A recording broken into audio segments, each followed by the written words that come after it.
Enquanto torcedores fanáticos guiam legiões de cegos e surdos dizendo que a Rússia está perdendo a guerra e ignorando todo um contexto de universo, falando que a Ucrânia está vencendo ou até mesmo virando a guerra, não se engane, a realidade, como sempre, vai chegando e cobrando a conta com juros. A Rússia não está perdendo a guerra. Odeie a Rússia e Vladimir Putin enquanto você quiser, mas essa é a realidade. A Ucrânia deixou de ser um estado funcional que levará décadas para se recuperar, supondo que algum dia se recupere ao estado pré-guerra. O país perdeu seu polo industrial, a grande maior parte de suas terras agrícolas, pelo menos 2 ou 3 gerações de homens mortos ou mutilados e um endividamento que irá consumir sabe-se lá quantas décadas de sua pouca economia. É claro que nem tudo está às mil maravilhas para os russos, que agiram de forma bastante atrapalhada no início da guerra e até mesmo arrogante, subestimando a reação ucraniana e do Ocidente. O que não é nada novo na história russa agirem de forma presunçosa e arrogante com seus inimigos em várias ocasiões. E de novo, não se engane também de um grande game changer que irá mudar o destino da guerra. O HIMARS não mudou o rumo da guerra, a contraofensiva tão anunciada pelo exército ucraniano foi um fiasco, os poderosos tanques M1 Abrams nada mudaram e agora os caças F-16 também não vão mudar. E as recentes incursões ucranianas em território russo, longe de serem um suposto sucesso, estão na verdade até suspeitas por parte dos próprios aliados ocidentais da Ucrânia. Até porque o que os torcedores não entendem é que o problema ucraniano são dois: falta de recursos humanos e diminuição da ajuda material da OTAN. Mas a questão é que uma derrota da Ucrânia agora, após todo esse tempo, crise econômica, gasto material e político, faz com que essa guerra não possa ser perdida pelo Ocidente. Eles colocaram muito custo nisso. Seria catastrófico para a imagem do Ocidente. Então tudo indica que algo deverá ser feito.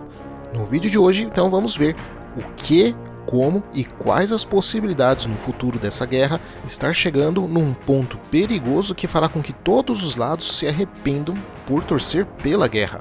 Mas antes disso, não se esqueça de se inscrever no canal, de compartilhar o vídeo com todo mundo que vocês conhecem e considere também a hipótese de ajudar o canal virando membro do canal. Não só você vai ter acesso antecipado aos vídeos e acesso a vídeos exclusivos dos membros, como também poderá participar das lives exclusivas comigo, e garantindo que o canal Geopolítica Mundial continue vivo.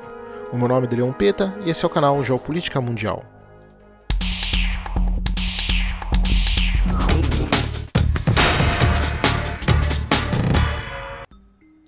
Já faz algum tempo que muita gente tem me pressionado a fazer mais vídeos sobre a situação ucraniana e russa na guerra.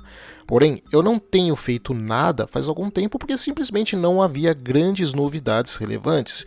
E diferente de outros canais que cobrem a guerra no dia a dia, o foco aqui no Geopolítica Mundial é a geopolítica no sentido literal da palavra, focando em questões da grande estratégia e de longo prazo que farão de fato a diferença no planeta, e não apenas a cobertura da guerra. Mas o problema é que a situação na Ucrânia pode escalar para algo de nível catastrófico.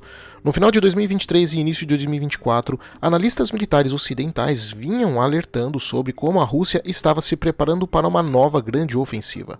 Porém, conforme o tempo foi passando, a tal grande ofensiva russa não chegava. E aqui os analistas em geral se dividiram em predominantemente 2 grupos. Uns adiando a ofensiva mês a mês, outros celebrando que, na verdade, a Rússia estaria exaurida e, portanto, sem fôlego para a guerra continuada. Essa segunda corrente foi reforçada, então, pelas visitas de Putin na Coreia do Norte. Alguns canais, que não são feitos por especialistas, chegaram até mesmo a anunciar que a Coreia do Norte estaria enviando centenas de milhares de soldados para reforçar os russos. Da onde eles tiraram essas informações, só Deus sabe. E isso se agravou ainda mais agora com a incursão ucraniana dentro do território russo. Porém, ao mesmo tempo em que ocorre essa incursão dentro da própria Rússia, as forças russas permanecem avançando dentro da Ucrânia, que já está usando a sua reserva de forças estratégicas que deveriam defender a capital Kiev em caso de emergência. Ali o que aconteceu foi que o exército ucraniano lançou um ataque surpresa com forças limitadas na região de Kursk, na Rússia. A fronteira era muito fracamente defendida, principalmente por guardas de fronteira russos com algumas unidades de reconhecimento e recrutas. Essa é a segunda vez em que os russos têm uma falha grave de inteligência. A primeira foi ainda em 2022, quando os ucranianos lançaram de surpresa uma grande ofensiva no leste do país, recuperando a parte que os russos estavam ocupando e que estava sendo mantida por policiais e guardas de fronteira. O problema maior é que dessa vez existiam indicações de que os ucranianos fariam algo assim, se não na Rússia, em Kursk, na Bielorrússia. Informações da mídia dias atrás falavam que a inteligência russa havia alertado a defesa, que minimizou tal risco. Na Ucrânia, os russos continuam avançando normalmente, então não, a Ucrânia não virou o jogo como os torcedores estão comentando. A estrutura militar russa, nesse sentido, está, entre aspas, normal. Durante a fase inicial desse avanço ucraniano, eles conseguiram avançar muito rapidamente e em relativa profundidade no território russo. Esse avanço foi conduzido principalmente por unidades de sabotagem. Porém, o que muitos canais estão mostrando nos mapas é uma falsa impressão de que existiria uma linha de frente clara e definida nessa incursão, o que não é verdade. Porque somente isso foi definido agora, conforme o reforço russo chegou na região e criou um perímetro de segurança, um perímetro de contenção das forças ucranianas. Porque essas forças ucranianas não ocuparam a região, mas estão em missões, ao que tudo indica, de sabotagem. Então não existe uma ocupação permanente e contínua nesse território russo perdido. A Rússia está se preparando, aparentemente, para uma grande ofensiva em Sumy e tem mantido operações de limpeza de minas na área. Mas, como os russos insistem em subestimar a disposição ucraniana de tentar operações ofensivas, levaram esse tapa por bobeira. Porém, oficiais da Alemanha e dos Estados Unidos que têm falado com a mídia, sem se revelarem, mostram uma certa insatisfação com esse ato ucraniano. E o motivo é que, como eu disse antes, existe uma colossal falta de recursos humanos por parte dos ucranianos. O risco de ruptura por parte da Ucrânia é enorme e a insatisfação com a condução da guerra aparentemente já está atingindo a alta cúpula de Zelensky. Esses oficiais dizem que essa incursão foi propaganda política sem objetivos estratégicos e que resultaram em perdas de recurso que deveriam servir para proteger principalmente a capital da Ucrânia, Kiev. Por outro lado, de acordo com os russos, esses sabotadores, muitos deles falavam francês e polonês. E por que eu digo por outro lado? Porque se isso for verdade, então ou não há realmente nenhuma insatisfação por parte dos oficiais da OTAN, ou as atuações dos países ocidentais junto aos ucranianos estão descoordenados e desencontrados. Porém, até agora, os únicos estrangeiros identificados até o momento em que fiz este vídeo nessa incursão são georgianos, não foram ainda encontrados franceses ou poloneses. Porém, se existem essas duas hipóteses de que os russos estão adiando a contraofensiva e a outra de que eles estariam exauridos, existe também uma terceira que pode estar sendo indicada através de imagens via satélite e que é reforçada pelo contexto político no mundo, fora da guerra. Uma coisa que precisa ficar claro que quando falamos de guerra é que a guerra é fundamentalmente sobre gestão de recursos, o que inclui os recursos humanos, as pessoas. E como guerra não é jogo de videogame, as pessoas precisam entender também que nem todos os soldados vão para o combate. Temos toda uma vastidão de militares que ficam garantindo os meios para que os combatentes possam permanecer lutando, seja transportando munição, seja na meteorologia para ver se as aeronaves podem ou não voar, nas comunicações, no socorro médico e na engenharia. Aliás, muito na engenharia. E se você usa esses recursos humanos em uma coisa, está deixando de usá-los em outra coisa. Por isso, a menos que os russos estivessem parados à toa, vem a questão: o que essas centenas de milhares de soldados estão fazendo se não é se preparar para tal grande ofensiva?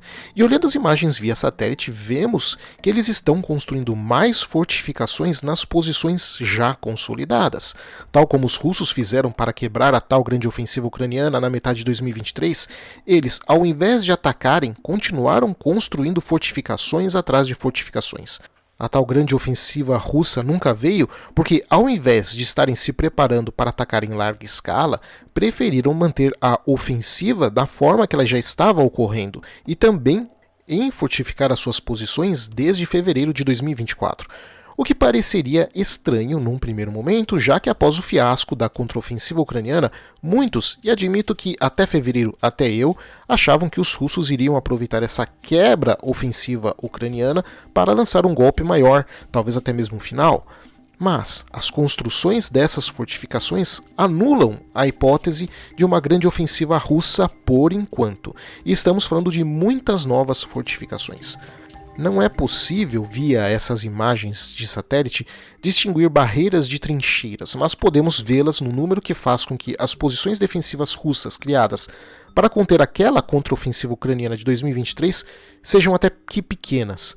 Mas se os ucranianos não podem lançar uma grande contraofensiva de novo, por que os russos estariam gastando quase um ano inteiro e centenas de milhares de soldados nessas posições? E não conte com essas incursões ucranianas em território russo, como agora aconteceu, para alguma mudança radical no cenário da guerra. Porque temos que ver o grande quadro, como eu mencionei. A Rússia está cavando posições defensivas ao invés de lançar a tal esperada grande ofensiva, porque a resposta pode ser o cenário global. Nos últimos dias, duas declarações pressionaram a situação do Oriente Médio, embora não vieram por parte nem de Israel ou do Hamas, mas dos principais atores por trás disso. A primeira veio de Moscou, que disse que o conflito na Ucrânia seria resolvido até o final de 2024. Uma afirmação muito audaciosa, considerando que não estamos vendo nem grandes movimentações russas ou grandes sucessos russos na Ucrânia. Até porque, como estamos vendo nessa recente incursão ucraniana dentro do território russo, os russos ainda têm que melhorar muito as suas capacidades defensivas e, principalmente, deixar de subestimar a capacidade de reação ucraniana, que não estão obedecendo cegamente às orientações da OTAN. E a outra veio de Kiev, que deu um prazo semelhante. A estratégia da Rússia no início da invasão era esmagar a Ucrânia de forma rápida e decisiva, usando um ataque que veio a partir de 5 frentes simultâneas, o que obviamente foi um fiasco logístico, com as forças responsáveis pelos transportes russos ficando excessivamente sobrecarregados. Já a estratégia da Ucrânia era resistir o suficiente para esgotar a vontade russa de lutar, porém ela viu que isso também fracassou. Nenhuma das duas estratégias foi bem sucedida, e a guerra continuou por mais de 2 anos. Os anúncios de que o conflito logo terminaria então foram mais um problema para a Rússia do que para a Ucrânia, já que a imagem de um exército capaz de vencer qualquer conflito contra qualquer estado europeu se mostrou exagerado. Até porque a maior parte dos problemas dos russos não foi na parte de inovação com técnicas que eles nunca testaram antes.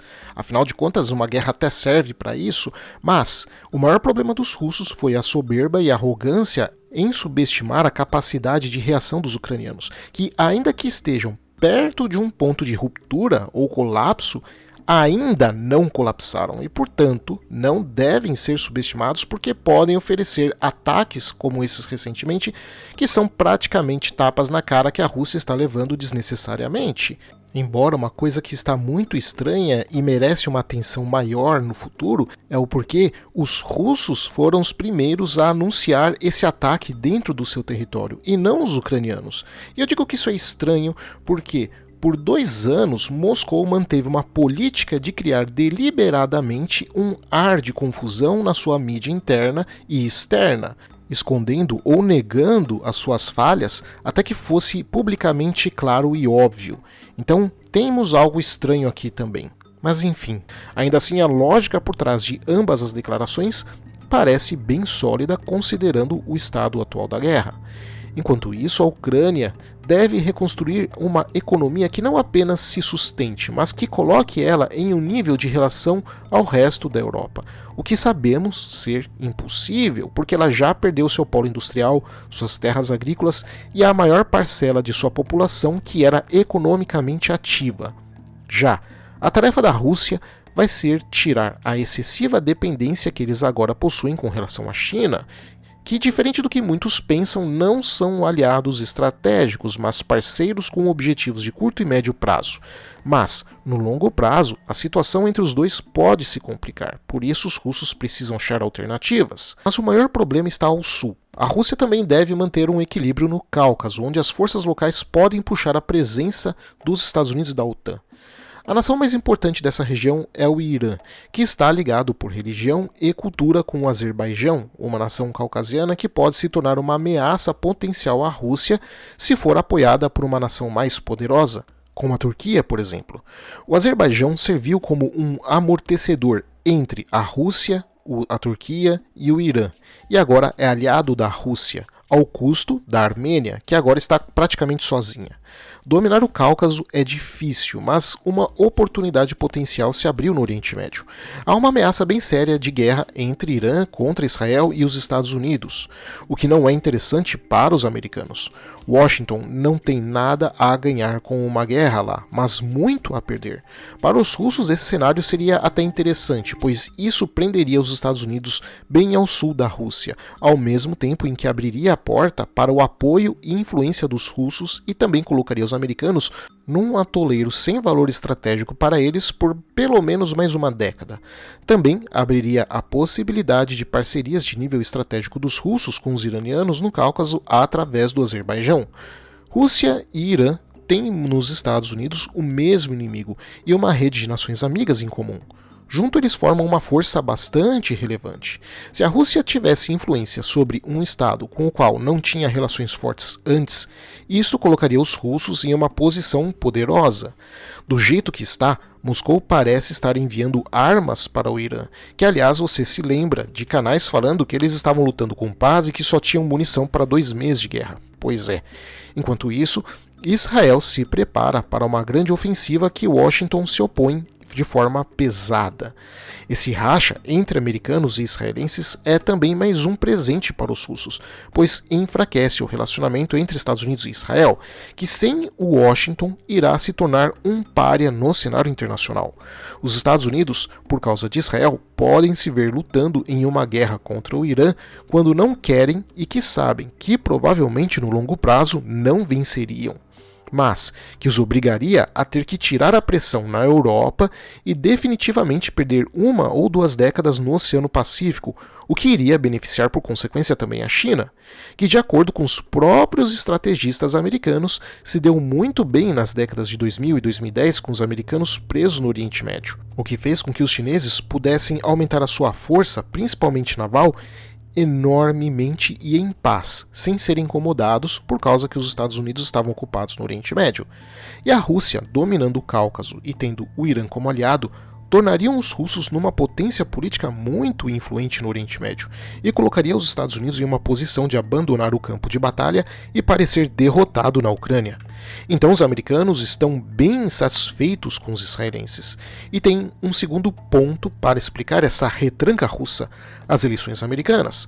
Porque Donald Trump já anunciou repetidas vezes que irá diminuir o seu apoio à OTAN e tirar qualquer suporte da Ucrânia, mas garante apoio incondicional a Israel, o que seria desastroso para Kiev. Por outro lado, na atual configuração democrata nos Estados Unidos e a configuração na Europa também, fica muito claro que a intenção da OTAN é entrar na Ucrânia diretamente. Afinal, uma vitória russa, depois de todo o envio de material militar, mercenários e voluntários, sanções pesadas e sem precedentes histórico, crise política e econômica resultante desse desgaste, seria desastroso para o Ocidente se não resultar numa vitória, e poderia abrir precedentes para que outras forças no futuro arrisquem aventuras militares em desafio ao Ocidente, colocando em risco a atual ordem mundial que já está bastante fragilizada. Portanto, tudo indica que os russos estariam esperando as eleições americanas para então ter uma resposta.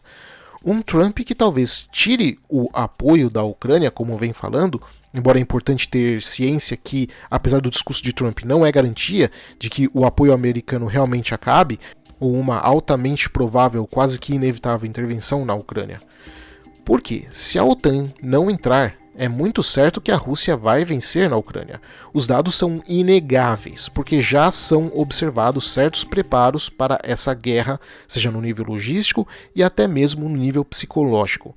Informações de diversas fontes indicavam que, pelo menos até junho, haviam membros da Legião Estrangeira já na Ucrânia, possivelmente na cidade de Odessa.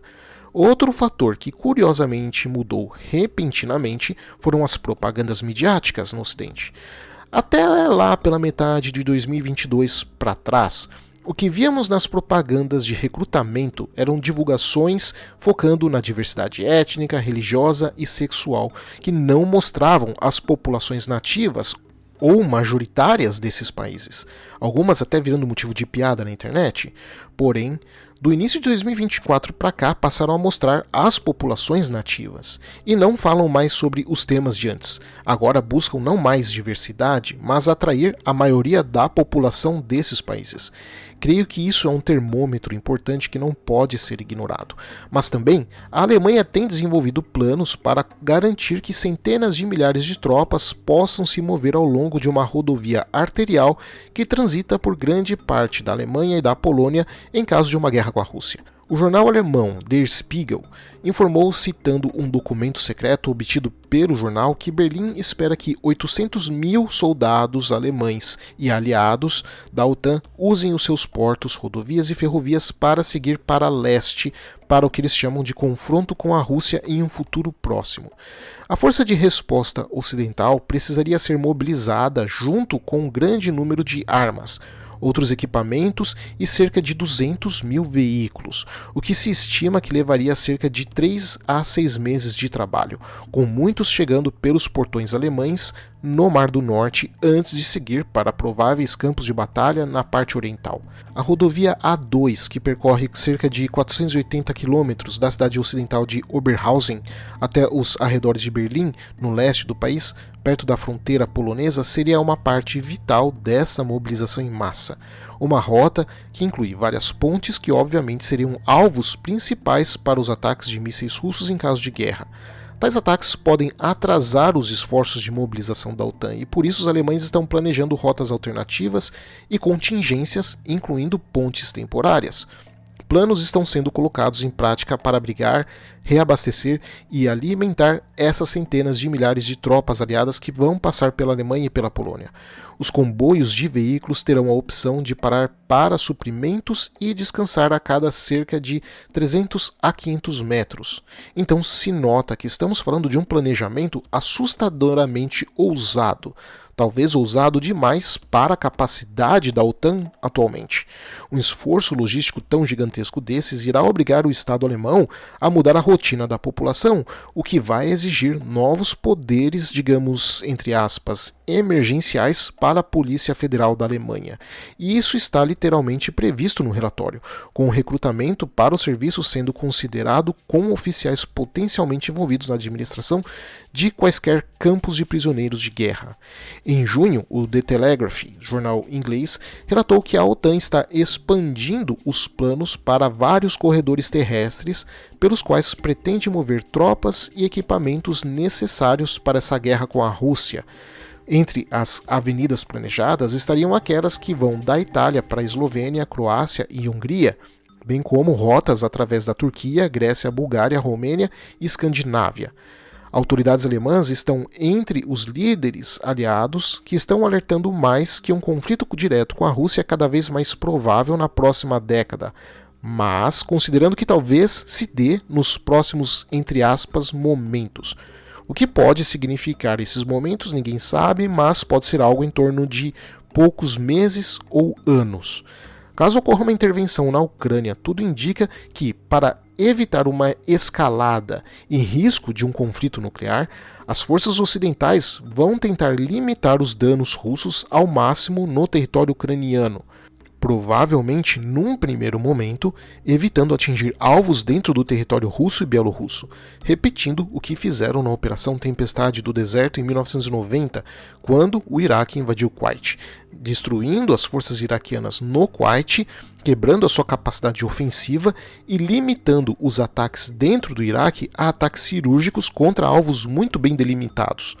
Mas provavelmente no caso russo, ao menos no início do conflito, nem mesmo alvos de grande valor em território russo seriam atingidos, afinal a Rússia não é o Iraque. Se os Estados Unidos e a OTAN entrarem, as zonas de combate num primeiro momento serão delimitadas em duas zonas operacionais iniciais, com o oeste do rio Dnieper recebendo as tropas terrestres da OTAN e a leste com operações aéreas e com ataques de mísseis. O sucesso das ações ocidentais vai depender da capacidade de implantar uma quantidade considerável de poder aéreo na Ucrânia para interromper ou reverter uma ofensiva russa. Antes de poder iniciar operações aéreas em grande escala contra as forças russas, os Estados Unidos e seus aliados europeus precisariam implantar um grande número de aeronaves de caça perto da Ucrânia. Essas aeronaves não apenas teriam que esgotar as defesas aéreas russas baseadas em solo antes de um ataque terrestre, mas também iriam enfrentar ativos aéreos russos que até agora foram poupados por Moscou. As forças aéreas europeias já estão relativamente próximas do teatro ucraniano, mas a implantação avançada em campos de aviação mais próximos da Ucrânia ainda seria necessário para limitar o tempo de voo para os alvos e reduzir assim a pressão sobre as capacidades de reabastecimento aéreo, que já estariam esticadas em uma operação desse tamanho.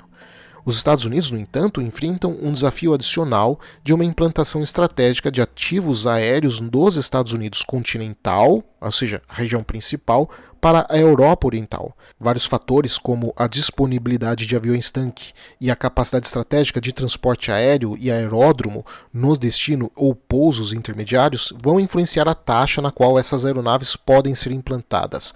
A Força Aérea dos Estados Unidos seria capaz de implantar sua primeira aeronave no teatro de forma relativamente rápida, principalmente por causa do pré-posicionamento de vários esquadrões de caças em bases aéreas na Europa. 3 esquadrões de F-15 estacionados na base aérea real de Lakenheath, no Reino Unido, 2 esquadrões de F-16 estacionados na base aérea de Aviano, na Itália, e um esquadrão de F-16 estacionado na base aérea de Spangdahlem, na Alemanha, podendo então ser enviados para aeródromos na Europa Oriental nas primeiras 48 horas após o início da mobilização. No entanto, esses esquadrões sozinhos não seriam suficientes para começar uma operação aérea em larga escala contra as defesas aéreas e terrestres russas e os caças de superioridade aérea que eles têm. Eles teriam ainda que esperar reforços de muitos outros esquadrões que estão lá nos Estados Unidos. Os esquadrões de reforço seriam mobilizados um por um para evitar congestionar as bases aéreas pelas quais eles precisam se mover na Europa, acompanhados por aeronaves de transporte carregando suprimentos de manutenção e tripulações, bem como aeronaves de reabastecimento aéreo para facilitar os voos longos. No melhor cenário para o Ocidente, a implantação completa de cerca de 22 esquadrões de caças dos Estados Unidos ia levar aproximadamente 11 dias. A prioridade provavelmente seria dada aos caças de superioridade aérea de última geração e aeronaves especializadas em supressão de defesas aéreas inimigas, uma vez que essas funções seriam dominantes nas primeiras fases da campanha aérea. Outras plataformas, como a aeronave de ataque terrestre, o famoso A-10, provavelmente seriam implantados na última fase apenas, porque a sua missão se tornaria viável somente após um grande enfraquecimento das defesas aéreas russas, e a força terrestre, equivalente ao do relatório, iria levar de 3 a 6 meses. Os ativos de asa rotativa, ou seja, os helicópteros de ataque, também podem seguir nesse ponto para aumentar as capacidades de ataque ao solo, mas é improvável que grandes números deles sejam usados até que a superioridade aérea seja de fato estabelecida e os sistemas avançados de defesa aérea dos russos não representem mais uma ameaça. O poder aéreo dos Estados Unidos e dos aliados seria capaz de se destacar por causa das inúmeras bases aéreas disponíveis na Europa Oriental. O posicionamento se concentraria em mais de 30 campos de aviação militares na Polônia, Eslováquia, Hungria, Romênia e Bulgária, com muitos outros disponíveis na Itália e na Alemanha, embora mais distantes do teatro. Aeronaves estratégicas como tanques de reabastecimento aéreo e ativos de inteligência, de vigilância e reconhecimento poderiam fazer uso dos campos de aviação na Alemanha e na Itália, enquanto os esquadrões táticos poderiam ser mobilizados mais perto da Ucrânia. Devido ao grande número de aeronaves que precisariam ser mobilizados para esse esforço, os Estados Unidos também iriam mobilizar porta-aviões, provavelmente para o Mar Egeu, na costa grega. A Convenção de Montreux impede que porta-aviões entrem no Mar Negro em caso de guerra, até porque lá eles seriam alvos fáceis para os ataques russos. Assim, pelo menos 2 alas de porta-aviões serão mobilizadas para o teatro em algumas semanas, e uma terceira poderia se juntar durante a 4ª semana da mobilização. No entanto, antes da conclusão da concentração de aeronaves na Europa Oriental, Operações preparatórias podem ocorrer usando mísseis de lançamento aéreo ou mísseis de cruzeiro lançados a partir do mar para atingir defesas aéreas russas, depósitos de suprimento e, potencialmente, campos de aviação usados pelas aeronaves russas dentro da Ucrânia. Esse seria o maior teatro operacional de guerra aérea desde a Guerra da Coreia, sem nenhum equivalente. A vantagem numérica provavelmente iria favorecer a OTAN, que também possui capacidades mais avançadas do que a força russa. Mas a força russa teria a vantagem de operar perto do seu território e fora de suas próprias bases aéreas, permitindo a eles conduzir uma taxa maior de surtidas por aeronave do que aeronaves da OTAN. No entanto, a frota aérea que os Estados Unidos e seus aliados europeus poderiam reunir é muito maior do que a frota que os russos poderiam colocar em campo, e como resultado, a quantidade total de surtidas possíveis por dia ainda seria maior no lado da OTAN. A Rússia ainda também teria a vantagem de operar sobre a sua própria rede de defesa aérea, embora vimos que no passado sua defesa aérea abateu até mesmo a sua própria aviação aérea, o que pode ser um risco adicional ao invés de uma vantagem. Nesse ponto da operação, ela seria significativamente diminuída, mas as defesas aéreas em território russo ainda iriam ameaçar as aeronaves da OTAN, o que iria forçar as lideranças do Ocidente a terem que decidir se iriam ou não atacar dentro do território russo.